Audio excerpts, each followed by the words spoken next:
What's up, gamers? This is YuBan with a Mechabellum replay commentary. Today we are going to highlight a build that has been out of the meta for quite a while, which is the Carry Arclight build. Looking at the starting specialists, I really like the supply spec here because we have sledgehammers, which is really versatile in defense. And we have a chance to get to play Carry Sledge, which is one of my favorite builds. Our opponent is a 2000 to 2100 MMR player, going for the quick supply spec, starting with Mustangs and Void Eyes.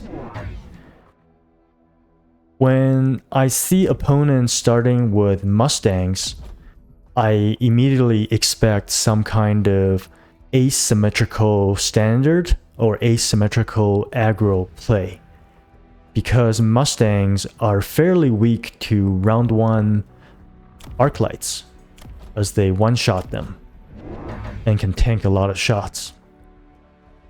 So expecting the asymmetrical push, we placed our units fairly in the middle here, just so we can respond to either side of the push, while placing our fangs behind the towers for some late arriving shield for our tower, and then just placing both of our Arclights on the inside of the tower as well to be able to respond. So opponent did go for the asymmetrical push, adding 2 Arclights to the fray. And you can see these Void Eyes just deleted our sledgehammers. And with this kind of focus fire or focus power push, opponent is able to grab the debuff and should be able to swing around and clean out the rest of our army.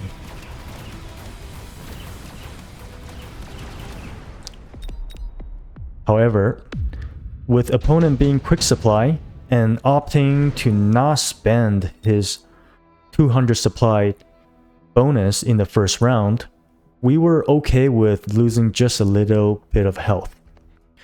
As I've mentioned before, I think quick supply spec is one of the strongest specialists because the 200 supply in the first round is 100% more than your opponent's first round supply. However, I find when you save up and carry this 200 supply to the second round, all of a sudden that 200 supply advantage becomes relatively less to what we start with. Well, in round 2, we have 400 supplies. So I believe that for the tempo of the game, you should always be spending that first 200 supply. Anyways, round 2 reinforcement, both of us really liking the Wasp Swarm. I like this spell a lot, especially in defense situation. You'll notice that we are pretty Wasp proof with our backline fangs versus our opponent having his entire army in front of the tower. Even though he has Mustangs, he's not going to want to deploy any slow-moving units or Mustangs all the way in the back just to defend this spell. So opponent, very smart, putting one spell behind the tower to defend the center drop and the corner, while putting another missile to protect the other tower.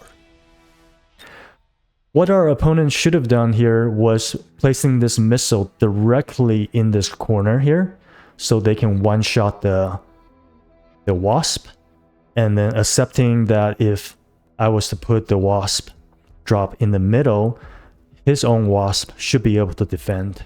And you'll see why a missile right behind the tower is a little less effective. From there, opponent went for use the quick supply to get a very early round 2 range enhancement on the Mustangs. This will allow the Mustangs to start snowballing as they can stay back, deal a lot of damage, and accumulate tons of experience to snowball the game later on. So I see why our opponent went for the save in the first round now. For us, we recognize that Mustangs don't do super well into sledgehammers, even though opponent has Void Eye. We got a pack of sledgehammers and Arclight. On the top left here, you see when the missile is not placed directly on top of the spell, it doesn't kill all of the wasps in that process. So we were left over with 5 wasps, allowing us to get a tower debuff fairly quickly. And with this many fangs left over, we're going to win the game around and take round 2.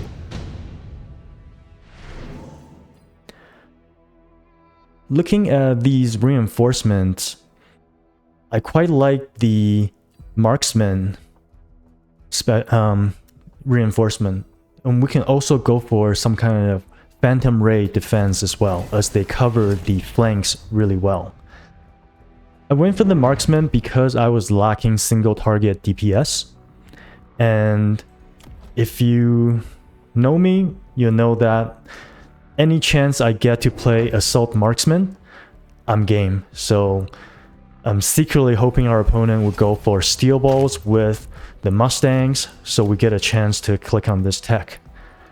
Instead, opponent went for the Scorpion, unlocking with 50 and getting his own, seeing that we have 3 packs of sledgehammers already. And because our sledgehammers run the armor enhancement, we pose a serious threat to the opponent's plan of carrying Mustang. And now we are up against a classic build of Mustang Scorpions. This is such a powerful build in aggro. Let's see how this addition turns out. When I saw the Scorpion, I felt pretty good because we did pick up 2 level 3 marksmen, and they do quite a bit of damage. As we were able to get an early lock on, you can see that it takes 2 to 3 shots to finish this level 1 Scorpion. So even though Scorpion was able to help out with the chaff clear and sledgehammer clear, we were able to push through with our late arriving fangs and superior chaff clear board with the ranged arc lights.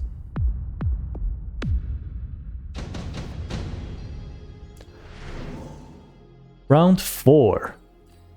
I don't want to play Fortress in this scenario, so went for the intensive training, and so did our opponent.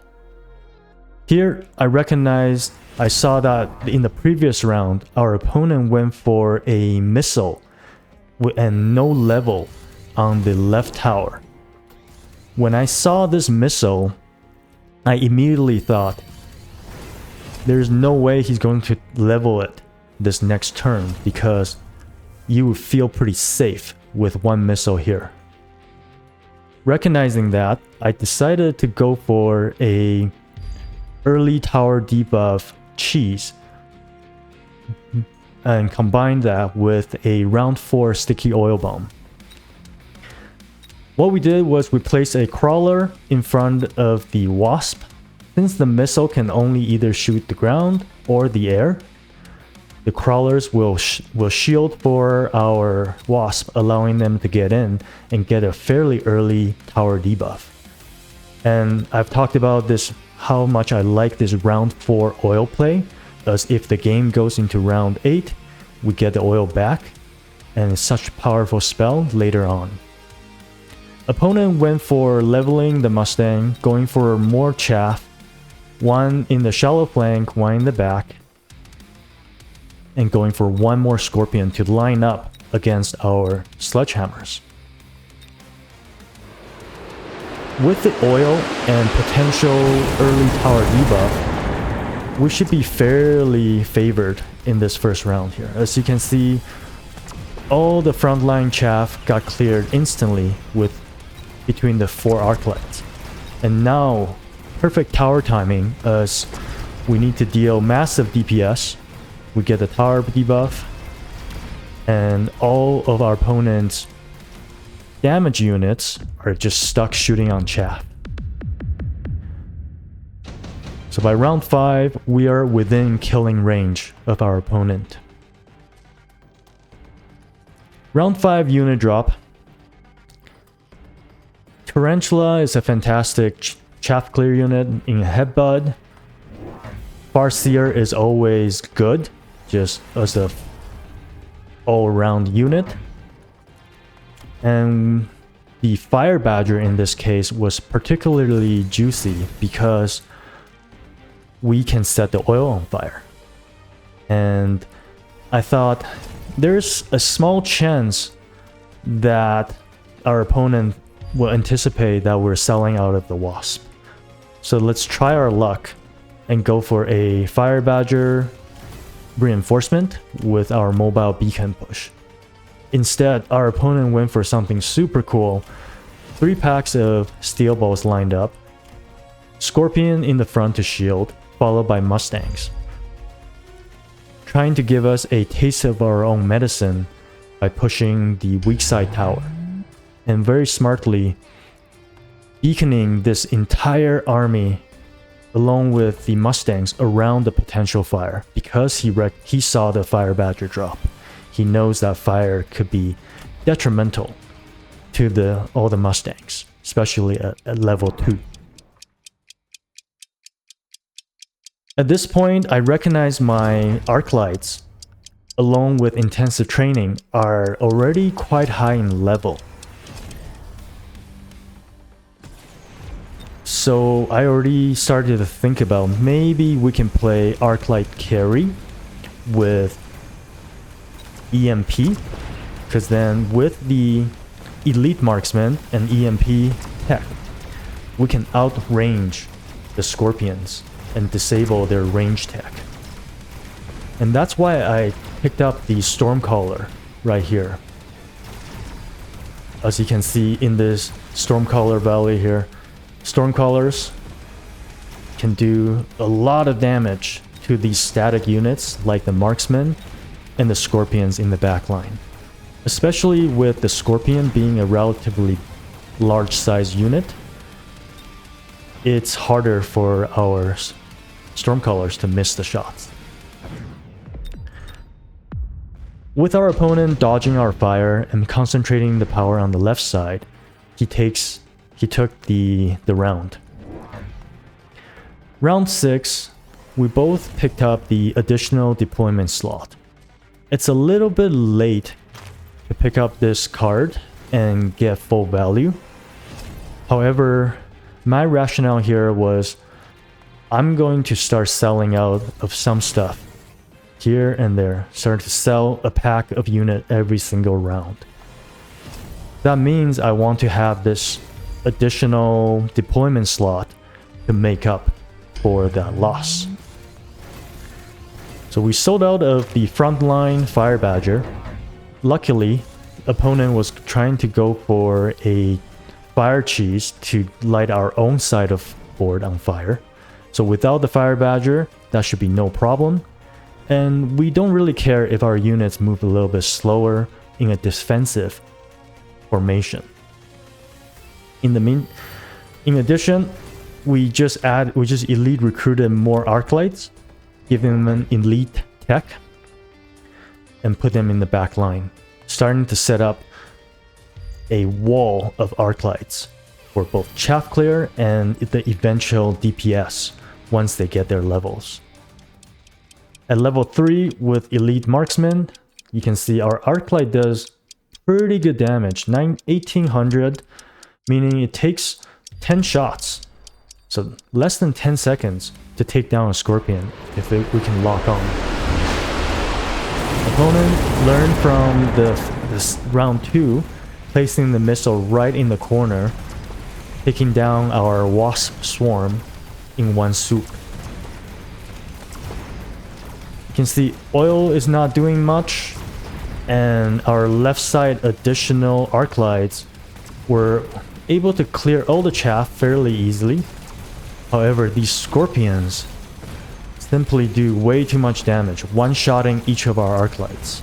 So left side is taken down at a very good timing, allowing this Scorpion on the right to clean up 2 more packs of Arclight and Marksman. With the leftover units not being able to shoot the Wasp, we're going to lose this round. But hoping, oh shoot, we could not take down this last Scorpion. So opponent fighting back 2 turns in a row. Additional deployment drops again. We don't have any big units for absorption module, nor for the production line. We decided to go for missile strike in this case because we feel like this is close enough towards the end of the game that we should start to take more spells to be able to help us tempo the opponent out of the game. I decided to go for 1 more pack of Stormcaller on the left side here, line it up right in front of the Scorpion, hoping for an instant lock-on. Getting the cheap high explosive anti-tank shells to increase the damage output by 100%. And then from here, just level all the Arclights I could, leaving all the Sledgehammers at level 1 as they just die in 1 shot. Opponent went for triple shield, trying to block the missile strike and any other potential damage. For us, we went for 1 last pack of Mustang for our last deployment.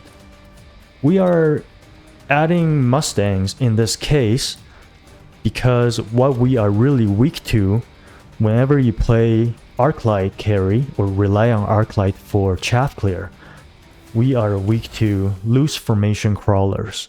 And the best counter to loose formation, well, one of the best counter is Mustangs. So getting it ahead of time with our last deployment spot to start building our insurance policy, essentially.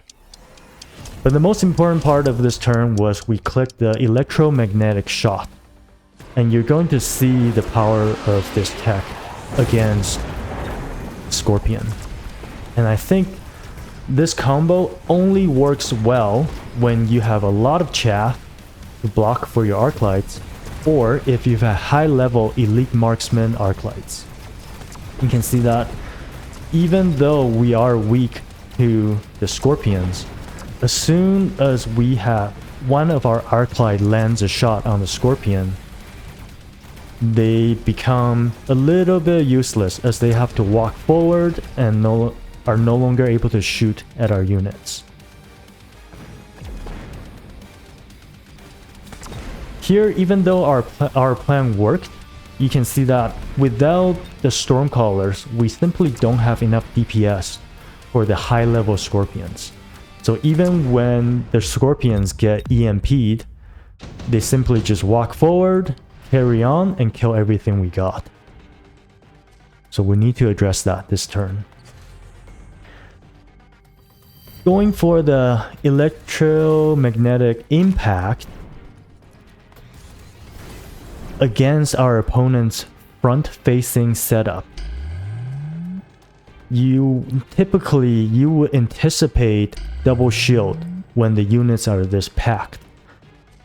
But here we're going to showcase a clever little trick that you can do with electro impact and sticky oil bomb.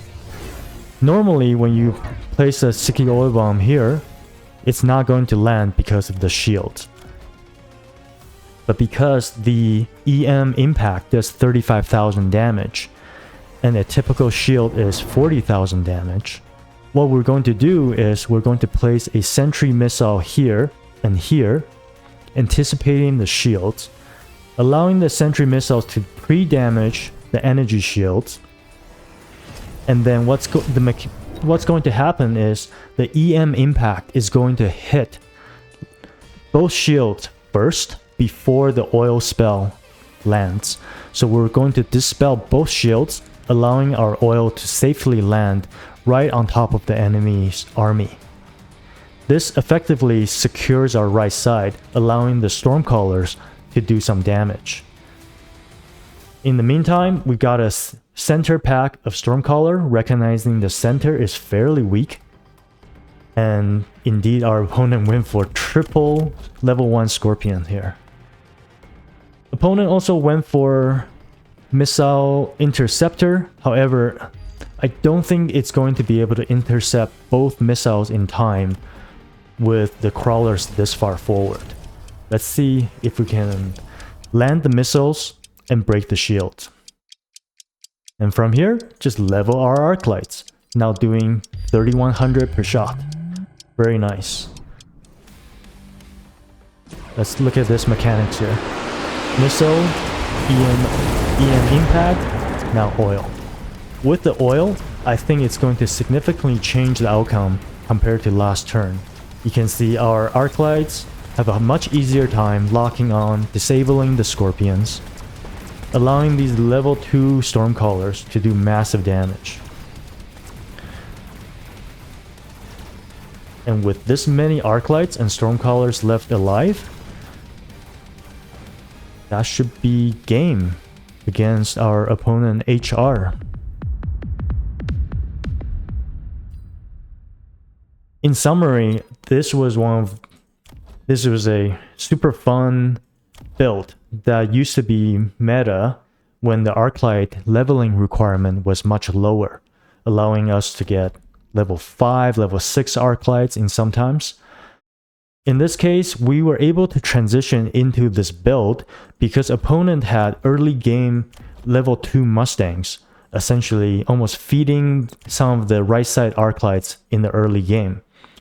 And with the intensive training spell dropping, we thought about, hey, it might be fun to bring this game back against the Scorpions, as I've had success in the past playing carry Arclight with EMP, disabling the Scorpions. With this build, you need some kind of DPS. In this case, we had the early drop Marksman. We could have gone for more Phoenix, boats, or some kind of air DPS units. But for some reason, we went for Stormcallers, and it just worked out really well. I hope you enjoyed this replay commentary. Until next time.